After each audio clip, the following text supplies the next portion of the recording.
All right, it's 12:30.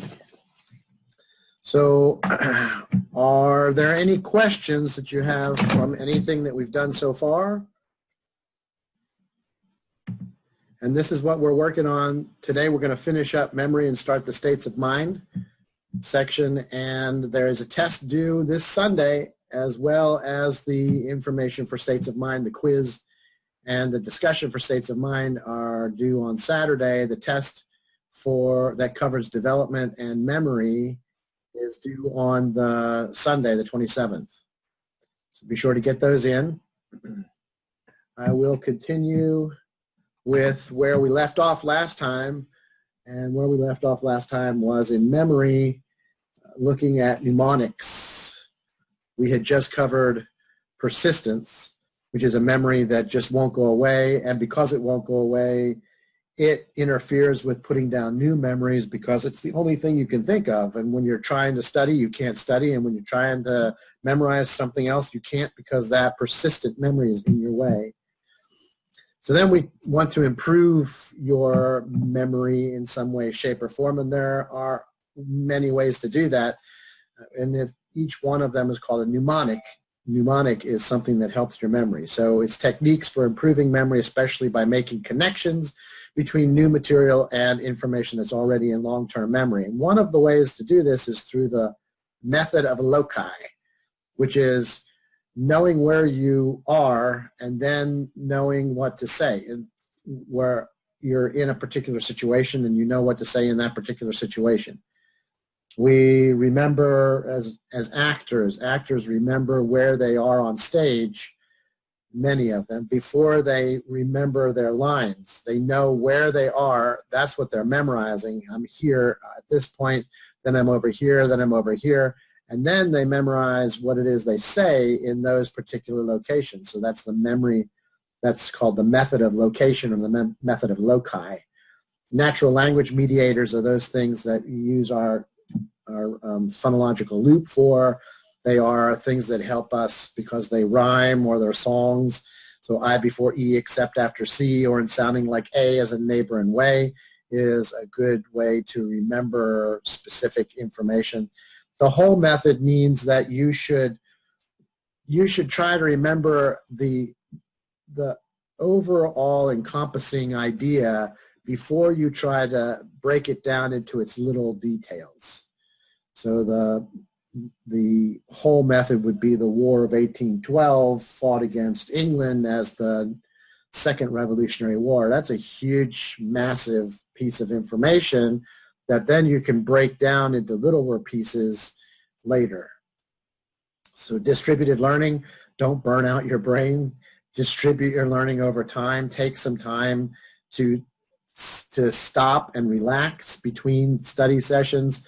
And that's why my online lectures are about 25 minutes maximum each. And then I tell you at the end of each one of those 25 minutes, take some time off, go get a cup of coffee, do something else, give yourself time to reset your switch. And that's distributed learning. And then overlearning is, yes, in the Ebbinghouse's forgetting curve shows us that if you remember something within 5 days, having not looked at it for 5 days, it's yours. You know that material very, very well, and it probably won't be gone within 30 days. But that doesn't mean you shouldn't refresh it every once in a while. You just don't have to spend time studying it because you know it, but you should refresh it every once in a while. And that's what overlearning means. Don't stop just because you know the material. Go through it again once in a while, but spend the majority of your time on the stuff you don't know. And then recognition versus recall, we talked about the fact that there are two different ways to remember. One very strong memory is recall, and then a weak memory is recognition. And that's the end of that chapter. There were only 2 slides left in that chapter. So are there any questions about memory before I go on to the next chapter, which is the states of mind? Are there any questions? No. All right, I'm seeing lots of no's, so that's good. then let us move on then to the next unit. And the next unit is states of mind. Memory and development are on the test that's due this Sunday. We're now done with memory. We were done with development a while ago. So now we're starting states of mind, which is going to be on the third test. Right? So we're talking in the states of mind about your consciousness. I'll show you a list here. So what causes our consciousness, our awareness of our world, is the way our brain takes in information from our senses and combines it with information that we already know in our brain. That computers can do the same thing. Computers can take in new information and connect it to other information that it already knows, but they don't have consciousness. So there's something else that's associated with consciousness, and maybe it's your soul. Who knows? But you can't study the soul, so we can't say that's the case in science.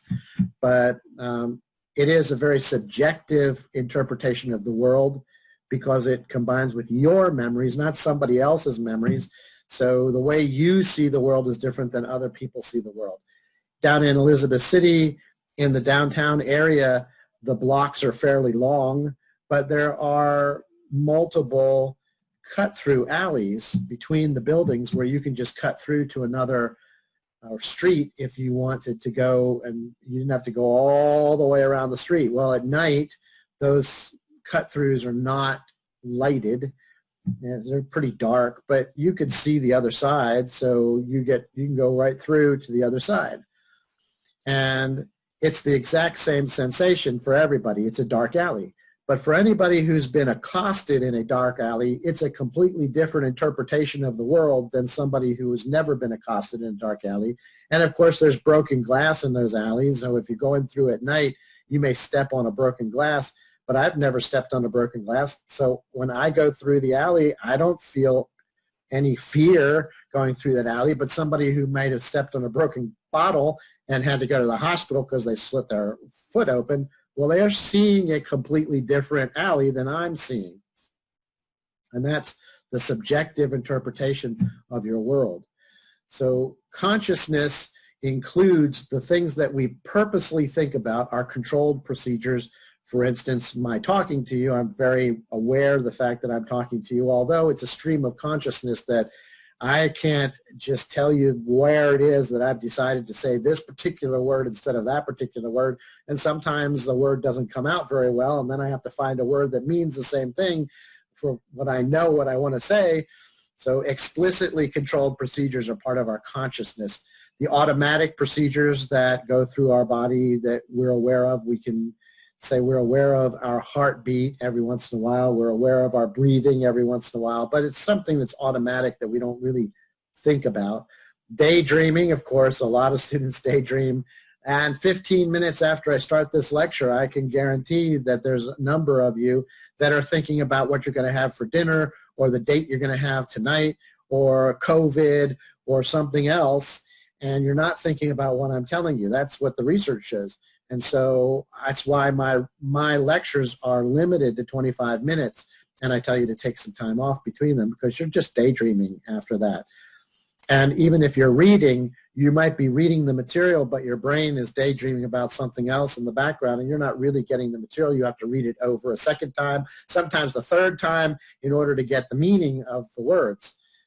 Explicitly altered states, and that means alcohol and drugs and meditation and hypnosis, and we'll talk about all of those in this particular unit. Sleep is a huge portion of this unit, and it's broken down into 4 different stages, and then there's also a dream state that's all part of sleeping. That makes it a 5th stage. And we'll talk about implicit memories very little in this particular section. The memory section, we talked about it, the fact that there are things that you know that you did not try to memorize. It's just things that seep into your brain, excuse me, on a typical day, and you may be able to tell somebody about it later in the day, but you weren't really trying to learn that stuff. And the unconscious, Freud's unconscious, which we'll talk about as well. The folk wisdom, as I said in the first slide, some people have attributed our ability to perceive our world as the soul that's within us, some inner force, some anima that's inside of us. But that might be folk wisdom, but we can't prove it in science, and so it's not something we're looking for in science. We're looking for other ways to explain the way that we perceive our world. What makes us different than a computer, because a computer can do the same things that we can do, except they don't know that they exist. So the structuralists, remember, go back to the functionalists and the structuralists. The structuralists did something called introspection, looking into yourself. What am I? Who am I? How do I feel about a situation? So they'd have like 5 structuralists sitting around smoking pipes in a library on nice armchairs talking about how the world works. And if they all 5 agreed that this is the way they feel about a particular thing, well, that must be the way everybody feels, and that's just ridiculously stupid. But they did that. But today, introspection is considered not an acceptable way to do science. However, introspection is a good way to determine a scientific experiment for something that you feel about. So if I feel a specific way and you feel a specific way, well, let's find out if everybody feels that way, or how many people, what percentage of people feel that way and what percentage of people feel differently, by doing an actual experiment where we control variables. And so that's, introspection is more like naturalistic observation than it is science. Consciousness is the brain's awareness of internal and external stimulation, and cognitive neuroscience is the study of this idea that we have an awareness of the world. So it's an interdisciplinary field studying the connectivity between mental processes and the brain, and it uses computers as a comparison. But you can't see thinking. You can't take it into a laboratory and study thinking, not in the old days, not 40 years ago, before computers. And today with computers, we can see a lot more about thinking, but we're not really sure exactly what we're looking at yet, because we don't even know what memories are yet. But Skinner, who was a real scientist, he wanted everything brought into the laboratory. He wanted to study psychology in a laboratory to manipulate variables to prove causation. And since you can't manipulate thinking, you can't see thinking, thinking is not viewable, then it's not something you can take into the laboratory. And if you're talking about thinking, which he did not, and we'll talk about learning in the learning chapter, they don't consider thinking as a part of the process of behavior. And we'll see why when we get there. It makes sense once you consider it. But he said, those people, they're studying thinking? Really? That's a step backwards into the dark ages of psychology, before Wundt, before James, before Hall, when we weren't even a science. Why would you step backwards? You know, we have science now. He really did not like the cognitive neuroscientists. And since it's an interdisciplinary field, remember what interdisciplinary means: having multiple disciplines, multiple sciences all together studying this particular phenomenon. So the functions and structures of consciousness restricts our attention, controlling what we notice and what we think about. Remember, there's a huge mass of information coming every quarter of a second into our brain, and if we didn't flush that information so that we could get the next piece of information, then we would be overwhelmed. We would have a nervous breakdown. And so we have to pay attention to the things that are important in all that data that's coming to us, and take it aside so that we can use that to try to understand our world and to remember things long term. It combines sensation with learning and memory, and its interpretation of the world is subjective, which I just talked about with the different alleyways in Elizabeth City. And it helps us select personally meaningful stimuli. What's meaningful to you when you're looking at a particular situation, an event, as I've already talked about, when you're looking at a witness, as a witness to some event, and you're Catholic and there's a priest in there, you're going to pay more attention specifically to that priest. That's where your attention is going to be focused because it's meaningful to you. My whole family on my father's side has red hair, and I was the only child born with red hair in my family. But that red hair, I had black eyebrows. And the black eyebrows, my hair eventually, by the time I was 18 to 20 years old, the red hair had turned black. And now, of course, it's lightening back up again, but it doesn't have any color to it. So red hair is a personally meaningful stimuli to me. When I see someone with red hair, I pay attention to that person. Oh, wow, there's a person with red hair. So red hair has a meaning for me. It's personally meaningful stimuli.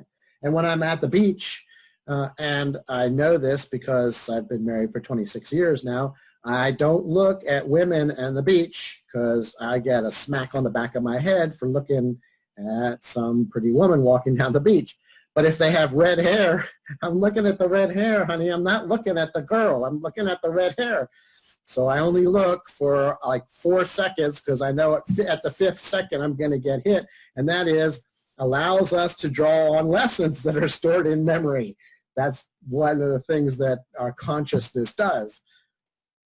So we have different levels of consciousness, and Freud's idea of consciousness is pretty much shown here in this iceberg in the ocean.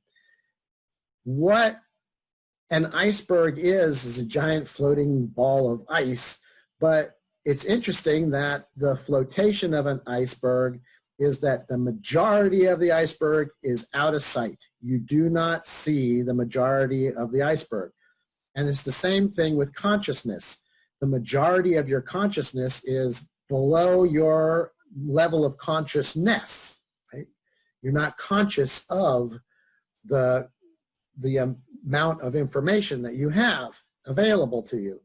What is conscious, what you're thinking about, and what you're focusing on is a very small portion of your total consciousness.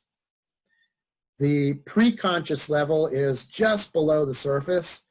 It's memory that's just incredibly easy to recall and is something that is fast to recall, like your mother's name or your phone number. Those things just pop right into your brain as soon as I mention them. And that's because they're in the pre-conscious area. I have subconscious next to that because some people used to describe pre-conscious as subconscious.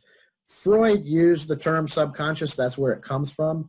But Freud gave it up finally. He just didn't like the term subconscious. Yet there are still people that use it, and what they really mean is the unconscious rather than the subconscious. It's an archaic form of a term. We don't use it anymore. And if you hear somebody using it, then they're using it improperly. The non-conscious and the unattended are also parts of our consciousness, as we'll talk about as well. So the non-conscious is internal processes like your heartbeat and your breathing and your digestive system that you just don't pay attention to unless there's something wrong with your heartbeat or your breathing or your digestive system, and you're paying attention to it. But it's there, and you certainly are aware of it. It's non-conscious material. It's down deep. Pre-conscious is the things that are easily to remember. And the unattended information is, now, non-conscious is the stuff that's in our bodies that we don't pay attention to. Unattended is outside our bodies that we don't pay attention to. The implicit memories, as I stated them earlier in the memory chapter, things that flow into your brain that you might be able to tell people about later during the day, but you didn't pay attention to it much at all. And it takes a moment to actually think about it. How loud were those locusts today? Where did I hear any locusts today? So that's something that just flows into your brain that you really weren't paying attention to until somebody asked you a question about it. Weren't those locusts loud today? And you're thinking, maybe that was a suggested memory. Huh? Unattended information then is the stuff outside, and it's found in actually the unconscious, but people keep saying subconscious. It's what they mean is unconscious. So the subconscious is the archaic term. If anything, it might include the outside unattended information. but it's really in your unconscious. And the unconscious is part of the mind which stores and processes information outside of awareness. That's your implicit memories, your unattended memories. And Freud said that also painful memories, well, all of your memories are here in the unconscious, but some of them are easy to access and some of them not so much, depending on your pathways to them.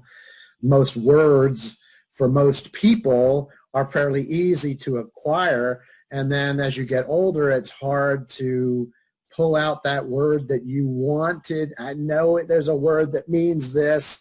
What is that word? And as you get older, it becomes harder to do that. But the repressed memories are memories that have been totally obliterated. They're there, but the pathways have been destroyed to those. And your brain has a mechanism in it that will purposefully, without you thinking about it, you don't think, oh my gosh, this is a horrible event. It's going to cause me pain and suffering for the rest of my life. I'm going to try to forget about it. Your brain automatically goes click and it's gone.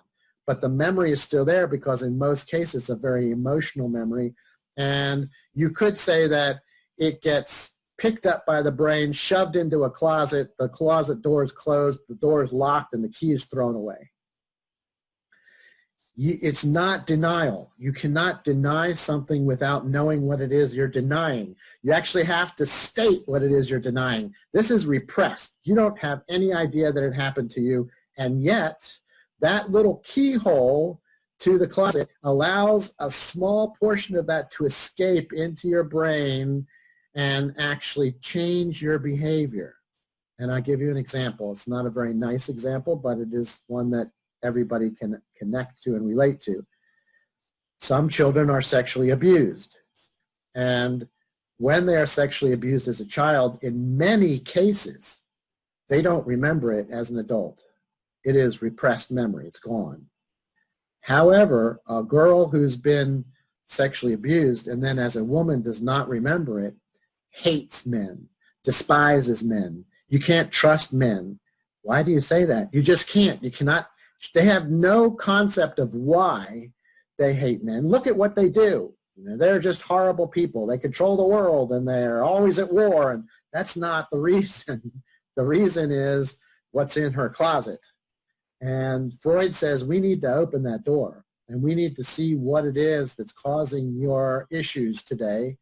And once you have recognized what it is that's in the closet, that repressed memory, then you can purposefully, explicitly decide, do I hate all men?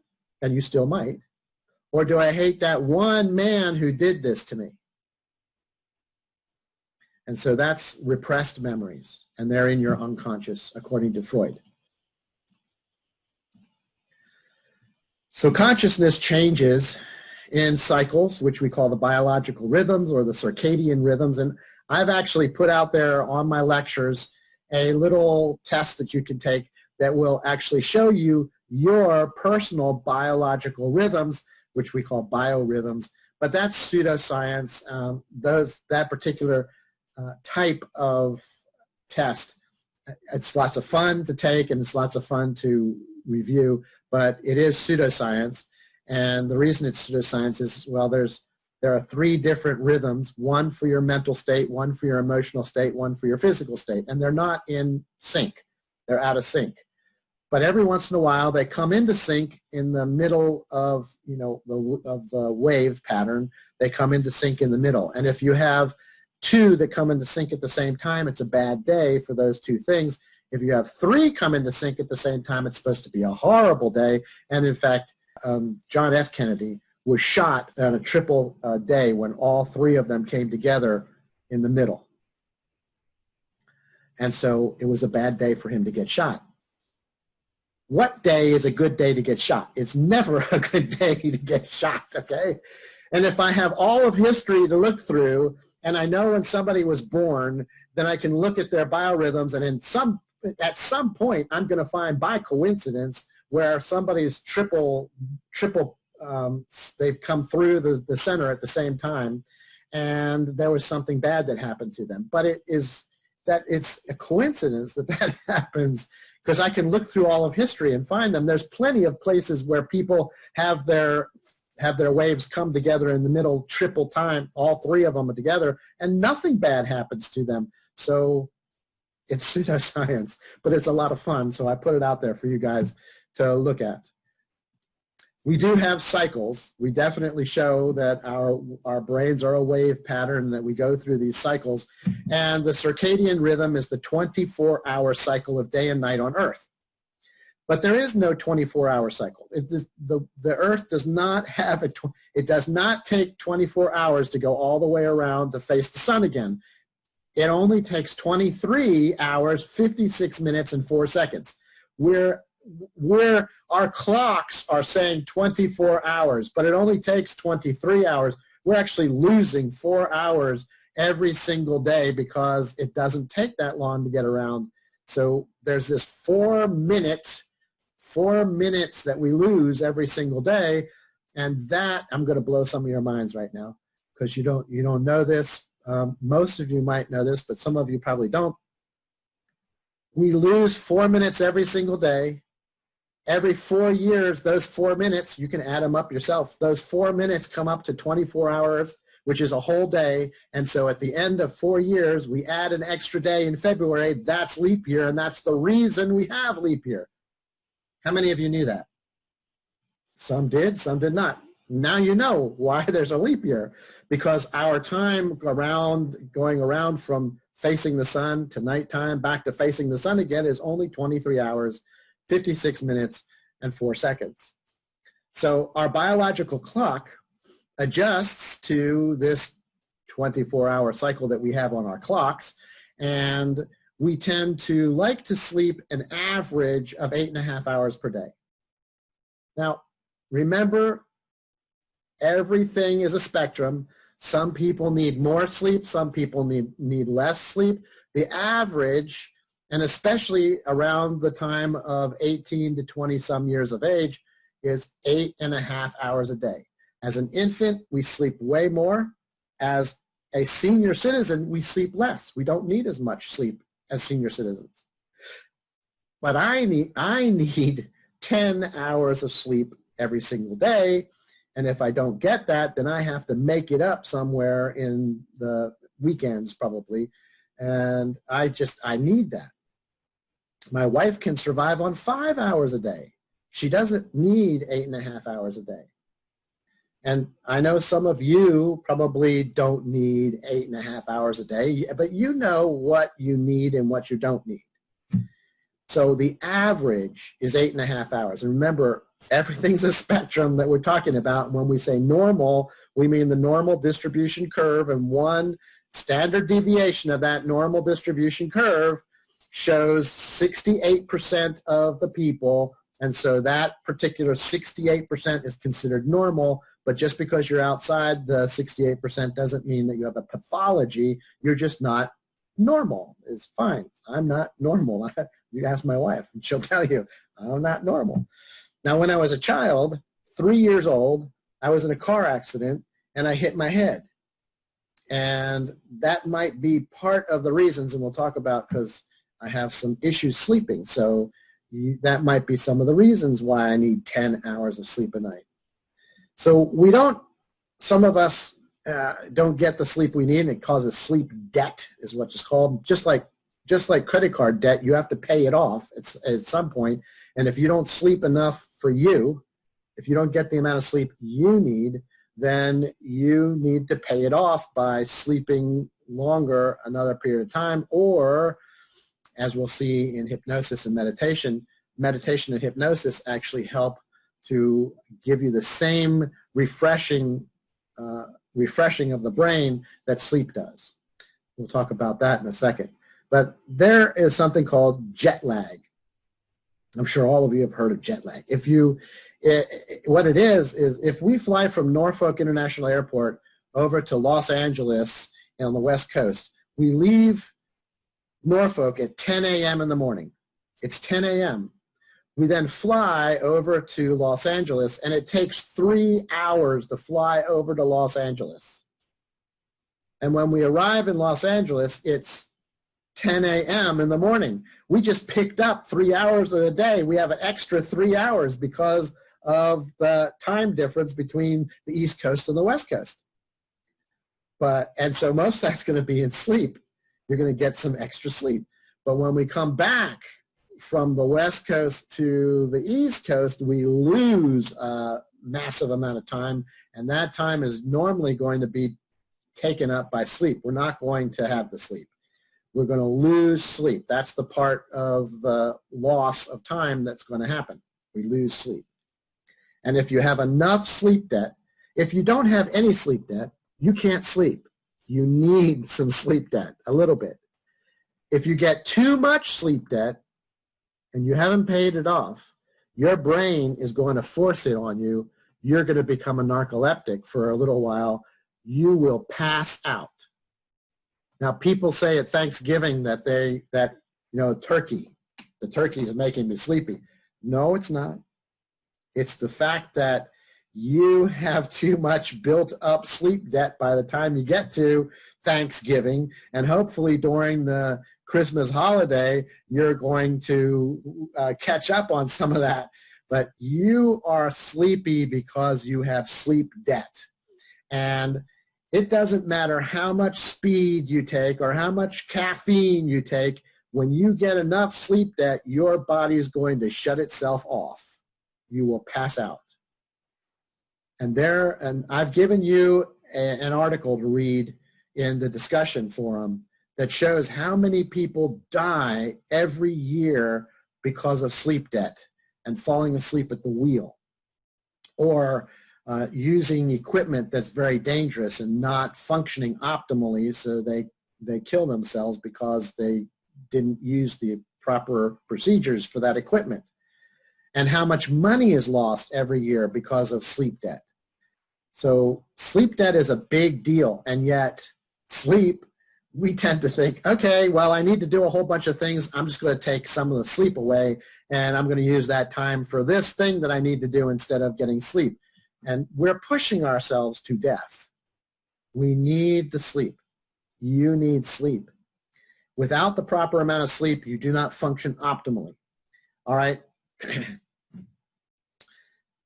If you're tired right now, say yes in the chat bar. If you're not tired, say no, I'm not tired. No. So how many of you are tired right now? Ooh, it's about a half-half. It's about half and half. Yeses and nos. We function tired. It's okay to be tired. And most of us function during the day tired. There's at least half, according to the survey I just did. Not a really good survey, but it's a survey. I have no idea who you are in here in the class.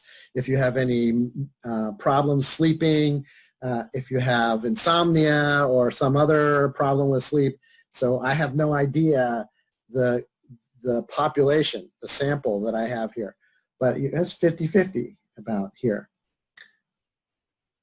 We function sleepy, but when we get too sleepy, we lose our optimal functioning. A chef cuts up an onion, and they know exactly how far they have to be from their hands holding that onion so they don't cut themselves. And they're experts at it. They've done it a million times. But if they're too sleepy, they get too close and they chop off a piece of their finger.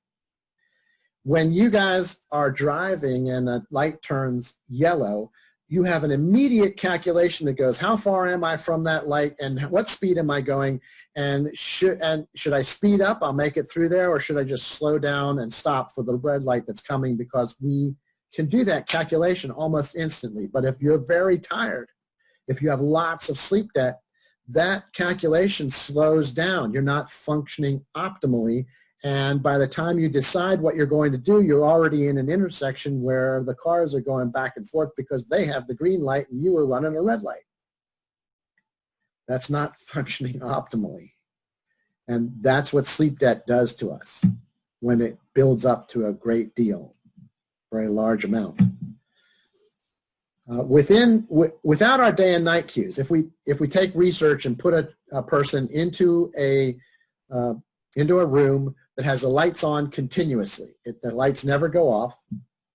They're in there for a whole week. They've got all the reading material they need, CDs, DVDs they can watch.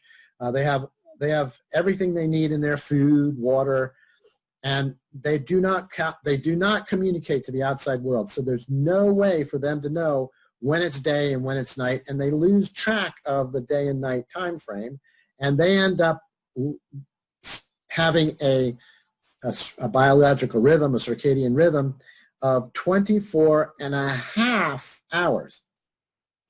We don't even have 24 hours on, 23 hours, 56 minutes, and 4 seconds here. So how is it that our bodies, our mind wants a 24 and a half hour cycle? That doesn't seem to make much sense. But research shows our bodies like a 24 and a half hour cycle. So is there somewhere where there is a 24 and a half hour cycle? And the answer is yes, there is. Not on Earth, but in our solar system. Mars, the planet Mars, has a 24 and a half hour cycle.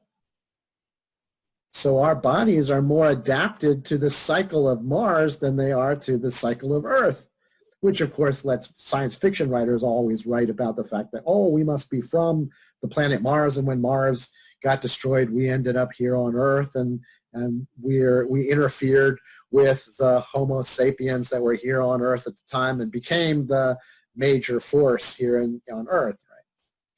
But that's all science fiction. But that's the reason that science fiction makes a little bit of sense, because Mars has a 24 and a half hour cycle, and our bodies like the 24 and a half hour cycle. Some of you may work shift work. Is there anybody that works shift work? You're on for like a week on one in the night shift, and then the next week you're on day shift, and the next week you're back on night shift, and you're back and forth. My mom was on 3 months on one shift, and 3 months on another shift, and back to 3 months on a different shift. It's really difficult because you have to change when you wake up and when you go to sleep, and it just interrupts your circadian rhythm pretty badly. But there's a part of our body in the eye called the suprachiasmatic nucleus that is affected by the sun. So that is what helps us to maintain a circadian rhythm. And you can use that to reset your circadian rhythm when you're off center because of shift work, or because you're working in NASA and you're working with the Mars rover, and you get taken off time because you're up there as much as you can during the day because you can't move that rover during the night. And so you have to make sure that all day long you're giving them some time to move around and experiment with the rovers. They lose cohesion with our normal process of circadian rhythms. So when the person is on shift work and they have to wake up at a weird time and it's really hard for them, they can reset their circadian rhythm to that particular time by having a very bright light wake them up in the morning. And it resets the suprachiasmatic nucleus, resets that circadian rhythm, and now they can wake up without problem and go to sleep. Now they're on a different time sequence than they were before. So you can actually use this suprachiasmatic nucleus to shift your particular circadian rhythms. When we sleep, some of us dream, and all of us have REM sleep. And REM sleep is when your eyes in your head are moving back and forth and up and down. They're just moving rapidly.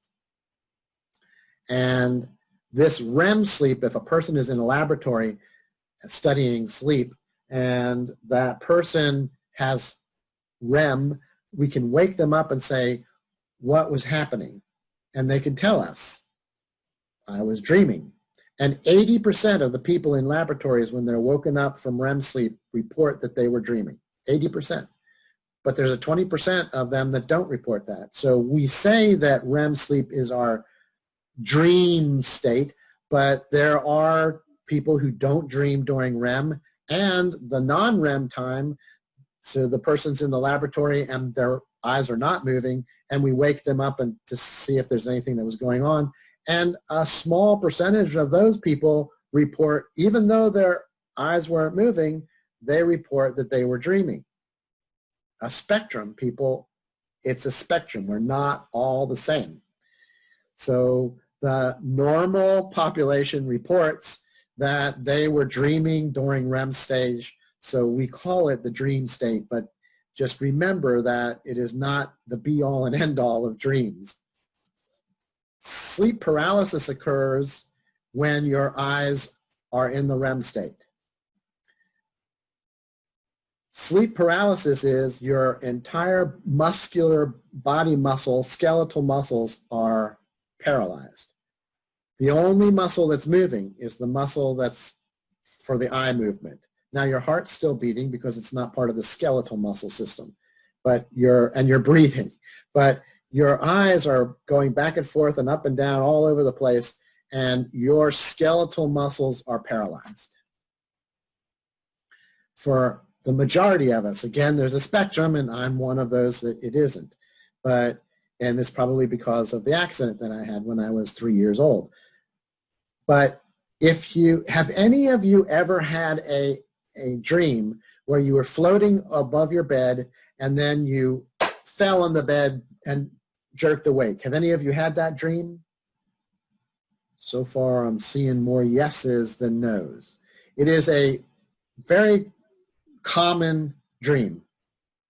And when you're paralyzed, when your skeletal muscles are all paralyzed, and then they come back online, most of us, they come back online, bang, like that, and we jerk. And in the process of that jerk and waking up, our brain works so fast, it creates a whole dream around that where we're floating above our bed and wham, we fell down into the bed and we jerked awake. But for the rest of you who said no, how many of you have jerked awake, even though you didn't have a dream about it, you still jerked and you woke up? And I should see a couple of yeses from that as well. So yeah, I've seen some yeses. So that is a common thing that happens when your muscles come back online. They come back online immediately. Spectrum people, there are some people who wake up and they are paralyzed. And that is scary, very scary, because their muscle system didn't come back online as fast as other people's do. And so they wake up and they know they're awake, but they can't move. They are paralyzed. Talk about scary. That's like, oh my God, the first time that happens, you're very scared. But then it becomes the normal event in your life. And so it's like, okay, that's just normal for me. But that's also the time when people have their scariest nightmares, because they're awake, they know they're awake, and they don't know how to interpret this. So they interpret it as a religious thing, like there's the devil's in the room, or there's a giant shadow in the room that's trying to take them away, or there's all kinds of different dreams associated with that particular problem. So that's sleep paralysis. When the muscles are immobilized during REM sleep, and when we're looking at a person in a sleep study, which I've had a couple of sleep studies myself, they have electrodes all over their heads and all over their arms and their body and their eye areas, so that we can see that we can see what their EEG is like, but we also see where their muscles are like and what their muscles in their eyes are doing, and that way we know what stage of sleep they're in. And we'll go through that in just a minute. When people are not allowed to REM, so we put a person into a laboratory and let them sleep, and whenever their eyes start to rapidly move, we wake them up so that they're not allowed to spend any time in REM sleep. And then after a while, they do it again. We wake them back up again. They do it again. We wake them back up again. So we don't let them have REM sleep like they need. When we do let them have REM sleep, when we allow them to have REM sleep, they will sleep a long time in REM, much longer than normal, which shows that the body needs REM sleep. So when REM deprivation occurs, the next instance of REM is much longer. And these people who are not allowed to REM sleep, that their long-term memory becomes less efficient. If you don't have the amount of REM you need, then you can't think of the things you know as well, which is a problem, again, in your college career. Remember this. People like to cram for tests. What are they doing when they cram for tests? They're giving up REM sleep. They're giving up the time that they would be in sleep. So they don't REM sleep as much, and then they take the test the next day, and their long-term memory is not as good because they didn't get the amount of REM they need. Cramming for tests does not work very well. And remember from Ebbinghaus's forgetting curve, that first day, you're losing a tremendous amount of the information that you know. So cramming is not the way to go. You study every day a little bit of all the information that you need. And if you know something for 5 days, you haven't studied it, and you know it still 5 days later, well, then you need to refresh it every once in a while, but you don't need to spend your time studying that. You need to be spending time studying something else. So what does sleep do for us? It conserves our energy. We have a certain amount of energy that we use up during the day, and then during the night, it restores, the parasympathetic system restores the energy that we've used up. We have energy reserves that are there for important emergency situations. And if we use up all that emergency rations, basically, then we have nothing left when an emergency occurs. So sleep allows us to rebuild those energy reserves. And it repairs and helps the neurons in the brain to recover and get rid of all the trash that's in the brain, as well as all the junk that you haven't been able to solve during the day, you solve during the night, or you flush out old stuff that just gets out of the way.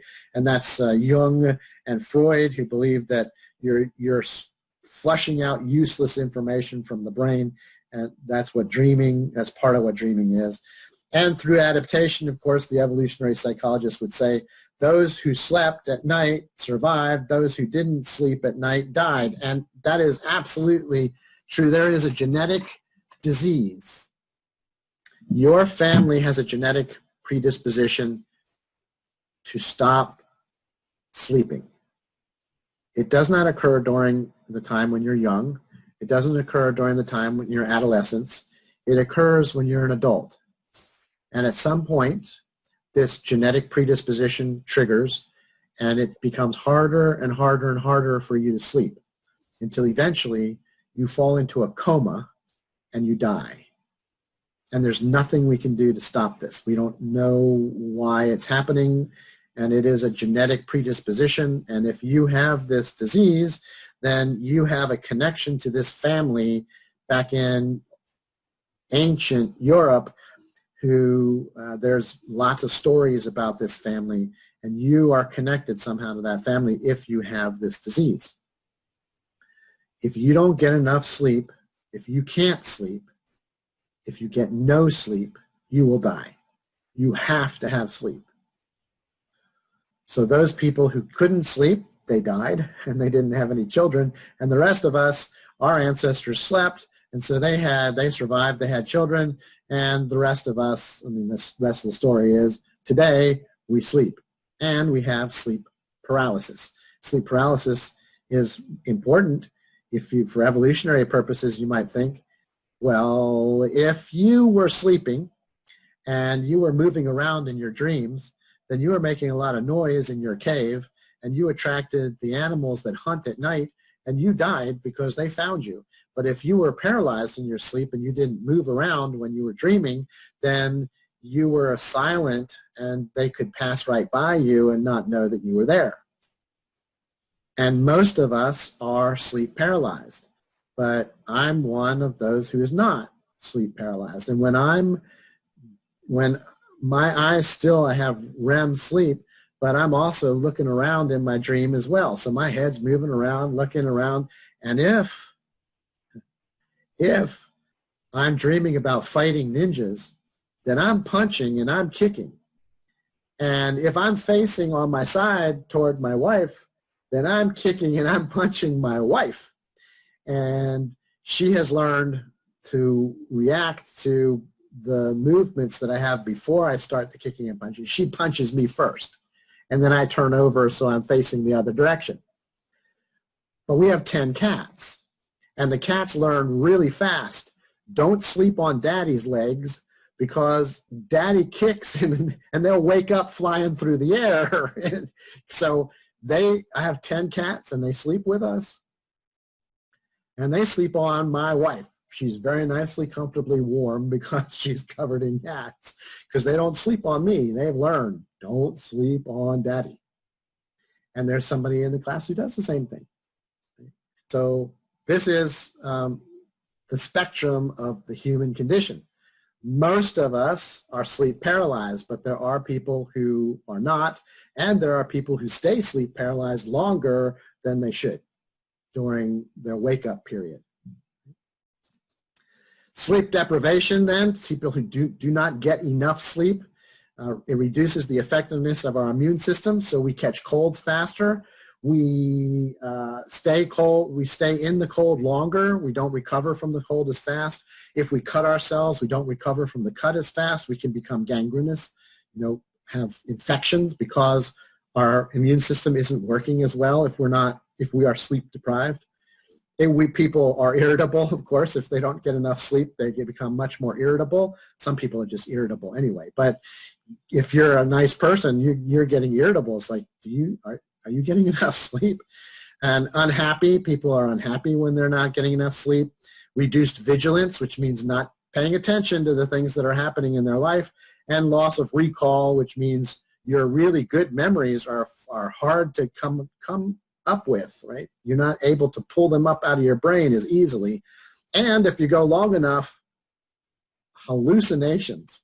You will hallucinate, which means seeing things and hearing things that aren't there. And of course, the depleted vital energy reserves, which I talked about earlier. There are different ways that people have problems with sleep and their sleep disorders. Insomnia is one of them. It involves insufficient sleep.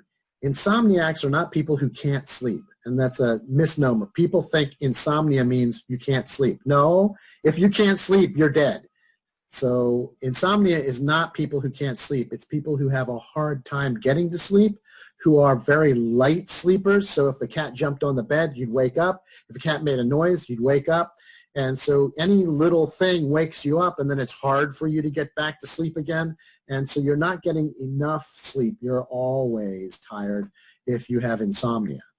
And it's the most common of the sleep disorders.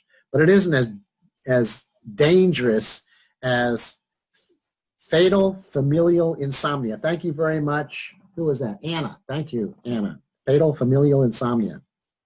Yes, that's correct. So it is a common sleep disorder, but it's not as dangerous as another one, which is called sleep apnea. Now, I have sleep apnea. I stop breathing during sleeping 30 times an hour. And that means and my roommates in college used to say something about this.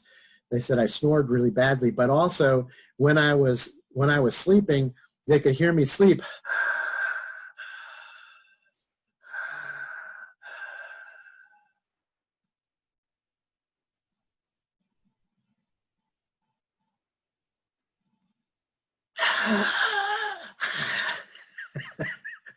They said it was like waiting for the other shoe to drop. And so I probably had sleep apnea the majority of my life, but I finally, when I got married and I'm snoring really badly, and she says, you need to get a sleep test. And so I went, got a sleep test numerous years ago now. And they showed that, one, I never got into stage 4 sleep, which is a stage we'll talk about. And 2, I stopped breathing 30 times an hour. And so now I have a machine called a CPAP machine that has a little mask that I put on my face. It covers my nose and my mouth. and it has air blown into it, so that the air blown into it increases the pressure by 14 pounds, but each person's different, but mine is 14 more pounds of pressure than normal sea level pressure in the atmosphere right now. And that keeps me breathing. There's a piece of skin that basically closes off your throat. And so it keeps that open. It forces the air in and keeps my airways open so that I can continue to breathe. And now with that mask on, I only have 2 times that I stop breathing during the night instead of 30 times an hour. It's 2 times an hour. And that's not always the case. Sometimes it's none at all now because of that. You're not going to die of suffocation. You wake up. I had horrible nightmares that would wake me up when I wasn't sleeping and I stopped breathing. When I was sleeping and I stopped breathing, these nightmares woke me up. And I don't have those nightmares anymore. So you don't have to worry about dying from suffocation. You will wake up. But you've put a tremendous amount of pressure on your heart and on your brain. Your oxygen level has decreased tremendously. So heart attacks or strokes are 2 ways that you can die because of sleep apnea. And also you're deteriorating your body faster because of the breathing issues. And so this CPAP machine keeps me breathing nicely. I don't have any problems with it anymore. I sleep pretty deeply now, but I never get into stage 4 sleep because probably because of the accident I had when I was 3 years old and did damage to my brain a little bit. So yeah, I'm a little weird. And I live with it. It's just, that's the way I am. Okay. So this machine probably will allow me to live longer than I would have. My father also had sleep apnea, but he did not use the sleep apnea machine as much. So he had COPD, and it's what finally killed him. And it was, if he had used his CPAP machine, he might have lived longer than 83, because my family does have a chance of living into the hundreds from my father's side, but from my mother's side, not so much, because they have the vascular dementia on theirs, and genetic vascular dementia is now in my family from my mom's side, and they don't live as long. And so who knows how far I'm going to live, but at least that machine is going to keep me from having a heart attack at night or a stroke at night because of sleep apnea.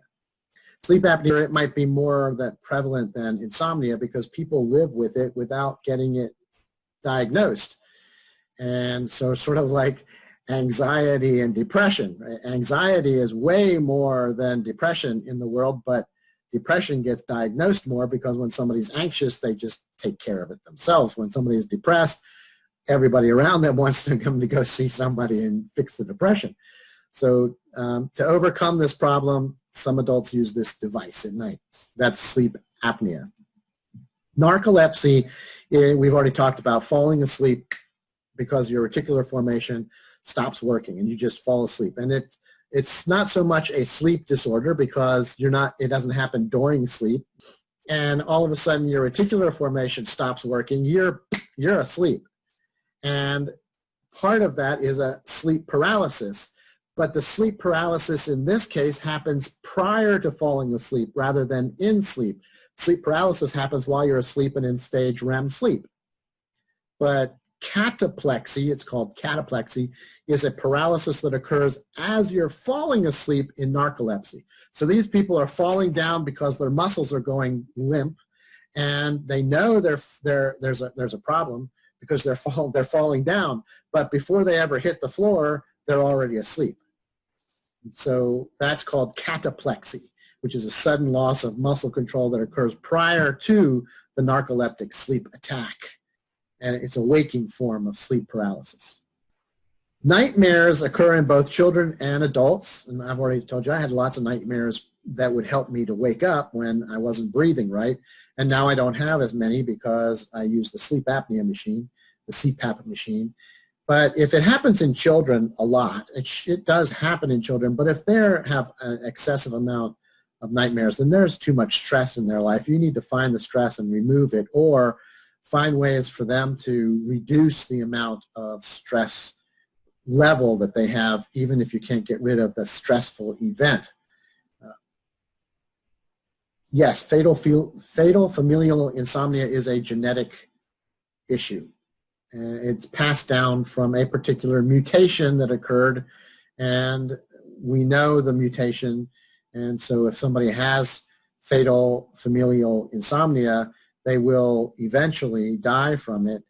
And we know that they will if they get their, if they get their genetics tested. But a lot of people that know they're related to this group of family, they don't want to know.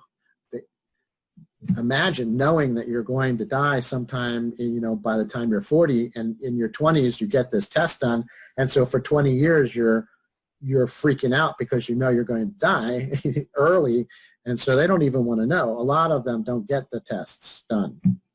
There's a whole book written by a guy who studied the family. I don't remember what the name of the book is, but you can look it up. Night terrors are different than nightmares. Night terrors occur just like a nightmare does. The child, it happens almost exclusively in children, but for adults who have PTSD, it also happens in those particular types of adults. But for children, they are asleep, they start screaming because they have a nightmare, just like a nightmare. You run in as the parent, you calm them down, you talk to them, they tell you, what's happening, and they fall back asleep again. In the morning, from a nightmare, they can tell you all about the nightmare. They remember it bad, they remember you coming in and helping them. But for a night terror, they don't remember anything. It's all a blank because they were all actually asleep. They were asleep the entire time, like sleepwalking, and they don't remember the event. And we'll talk about sleepwalking in just a minute. But that's night terrors, and you find them almost exclusively in children, but adults with PTSD will also show the possibility of night terrors. Not all of them do, but it is a possibility. Sleepwalking does not occur when you're dreaming. A lot of people say, well, you're dreaming about, so you're out. No, when you're dreaming, you are paralyzed. You're paralyzed. And these people who do sleepwalking, we study them, and they do have a REM state where they are paralyzed. So it is not during REM state sleep. It's one of the other 4 stages of sleep that they're in when they are sleepwalking. And a lot of people say, don't wake up a sleepwalker, it'll hurt them. It will not hurt them. You can wake up a sleepwalker. It's okay to wake up a sleepwalker. But you got to be careful of your own health, because if you're waking up a Marine who was asleep earlier and then you're waking them up and they're in a completely different place and they're going to react like a Marine is trained to react, they're going to fight. And they might punch you in the face or worse. And so what you do instead when you want to wake up a sleepwalker is on the other side of the room, take a pot and a pan and bang them together to make a lot of noise to wake the person up. Or take a big pole, because they could take the pole away from you and beat you with it. But you can wake up a sleepwalker. It's okay. It will not hurt the sleepwalker to wake them up during their walking and sleeping. We have sleep talkers too. I was a sleep talker. My father would say the next day, he'd go, we had a great conversation last night. I'm like, oh gosh. When you're sleeping, you are not as in control of what you say, so I wonder what I told him last night. Well, that's nice, Dad. I'm glad you liked what were we talking about? So sleep talking. There's all kinds of things that we can do when we're sleeping, and there's whole stories around people that do strange things while they're sleeping. We know that people are sleeping, and we can tell what stage they're in because of the brain wave activity. An EEG, electroencephalograph, tells us the brain wave patterns of a particular person. And being awake, you have one type of brain wave, and when you fall asleep, you have other types of brain waves. So we can tell when a person is asleep, and we can tell also when a person is asleep and dreaming, sort of. Again, 80% of us. But the interesting thing about the EEG is it doesn't tell us everything. It's like Morse code, right? Dot, dash, dash, dash, dot, SOS, SOS. That tells us they're an emergency. There's somebody who has an emergency, but how bad is the emergency? What is the emergency? How frustrated are they? How anxious are they? How hurt are they? We have no idea from SOS. And that's what we're seeing basically in the brain is a electrical pattern that tells us very little, but enough to tell us what stage of consciousness they're in. So the sleep cycle is a cycle. We go through it numerous times during the night. We go stage 1, 2, 3, 4, REM sleep, 1, 2, 3, 4, REM sleep. Not really that, but we go through the cycle over and over again. I'll show you the cycle in just a minute. So a normal awake individual, when they're hooked up to a sleep monitor and there's electrodes on their brain and their scalp to show the electricity of their brain, but they're also all these electrodes on their muscles as well and near the eyes to see the movement of the muscles in the eyes. So a normal awake person has 12 cycles per second of brainwave activity. In 1 second, they have 12 waves that go past in 1 second. That's 12 cycles per second. When you are drowsy, when you're getting ready to go to sleep, you have a 8, slows down to 8, and then speeds up to 13, and then down to 8, and speeds up to 13. And you can see this in the behavior. You can actually watch the person who isn't laying down but is getting drowsy, and they sort of go, what? Right? So they're going from 12 cycles per second, they're going down to 8, 13, 8, 13, right? So they're drowsy, right? You can see that in the behavior. The theta waves are 3. Now we've gone from 12 cycles per second down to 3 cycles per second and as high as 8 during theta waves, 3 to 8 cycles per second. They're found in stage 1 sleep, stage 1 sleep. So if we see that in the encephalogram, we know that this person is in stage 1 sleep. But also in stage 2 sleep, it's also 3 to 8. You got the same theta waves in 3 to 8 cycles per second, 3 to 8 cycles per second in that time frame flowing through the brain. But then all of a sudden you see a spindle of activity. And it's only for a fraction of a second. It's not a whole second. It's a fraction of a second. But if we take out and we see exactly how much of a fraction of a second of that activity occurs, we can expand it out, and we see for 1 second, it's 12 to 16 cycles per second that it's hitting. So it's like the brain in stage 2 is asleep and trying to wake itself up, but it can't wake itself up. Right? Those are the spindles of activity. And when we see those spindles of activity in the 3 to 8, we know they're in stage 1, and then we start to see those spindles of activity. Now we call that stage 2 sleep. Theta waves with spindles is stage 2 sleep. Stage 3 sleep is delta waves, and delta waves are 1 to 3 cycles per second.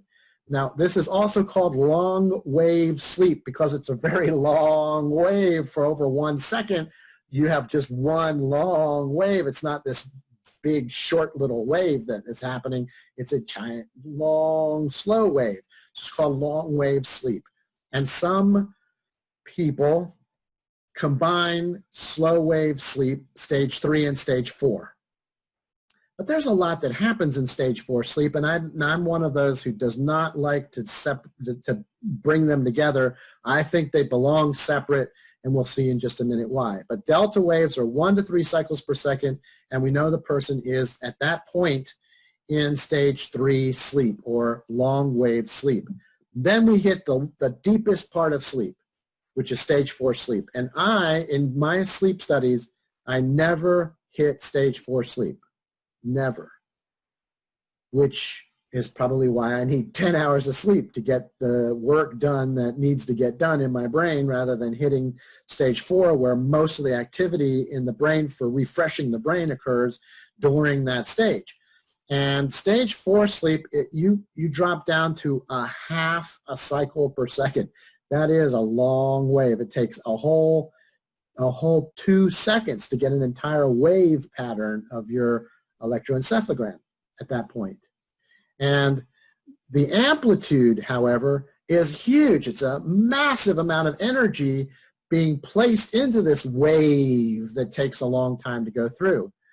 And you hit this stage around 30 minutes after you fall asleep. There are people who like to take cat naps, right?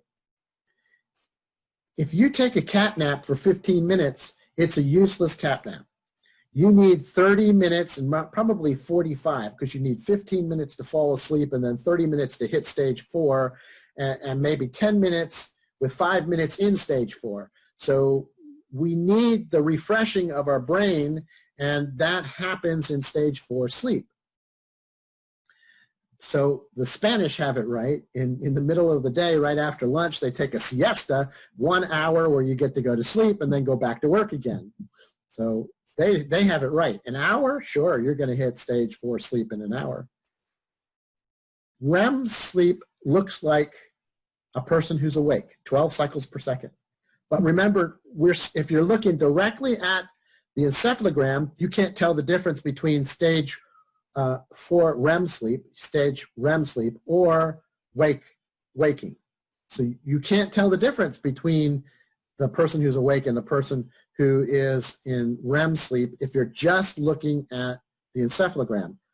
But we're also looking at the muscle in their electrodes too, and all of those muscles have gone dead.